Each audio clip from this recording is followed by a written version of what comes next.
আলাইকুম। ওয়ালাইকুম আসসালাম। আসসালামু আলাইকুম। ওয়ালাইকুম সালাম। তুমি লাইনে থাকো, আমি দর্শকের উদ্দেশ্যে কিছু কথা বলে তোমার কাছে ফিরছি। প্রিয় ভিউয়ার্স, আপনারা যে যেখান থেকে আমাদের এই প্রতিবেদনটা দেখছেন, আশা করি সবাই ভালো আছেন। ভালো থাকেন, সুস্থ থাকেন। আমাদের চ্যানেল থেকে জানাই আন্তরিক শুভেচ্ছা ও ভালোবাসা। আচ্ছা আপু, তোমার কি বিয়ে হয়েছে? জি না। ছবিটা যে পাঠিয়েছো, ছবিটা কি তোমার নিজের? জি আমার নিজে। আচ্ছা, তুমি কি উদ্দেশ্যে কেন ফোন দিয়েছো, তোমার দুঃখের কথাটা বলো। আসলে ভাইয়া, চলতে ফিরতে খুব অসুবিধা হয় তো। আগে কাজ পাওয়া যেত, এখন সহজে কাজ পাওয়া যায় না। আর একটা কাজ করি ছোটখাটো, সেটা দিয়ে সংসার চালানো যায় না, খুব কষ্ট হয়। এই কারণে প্রতিবেদনের সামনে আসি।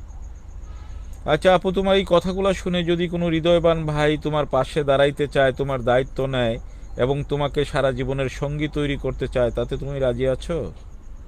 হ্যাঁ, রাজি আছি। আচ্ছা, সেই ভাইটা যদি বয়স্ক হয় কিংবা বিবাহিতা হয়, তাতে তোমার সমস্যা হবে? না, কোনো সমস্যা হবে না। আচ্ছা আপু, তোমাকে একটা প্রশ্ন করি। একটা ব্যক্তি তোমার দায়িত্ব নিল, সে 2 বছর 1 বছর অপেক্ষা করতে যদি বলে, তুমি অপেক্ষা করতে পারবে? হ্যাঁ, সে যদি আমার ভরণ পোশাক সবকিছুরই দায়িত্ব নিল 2-1 বছর না, তার জন্য সারা জীবনই অপেক্ষা করেন তো। অশেষ ধন্যবাদ। আচ্ছা আপু, তুমি দর্শকের উদ্দেশ্যে আর কিছু বলবে? না ভাই, আর কিছু বলবো না। ঠিক আছে, আমি বলি। প্রিয় ভিউয়ার্স, মেয়েটা একজন নামাজি মেয়ে, পর্দাশালী মেয়ে।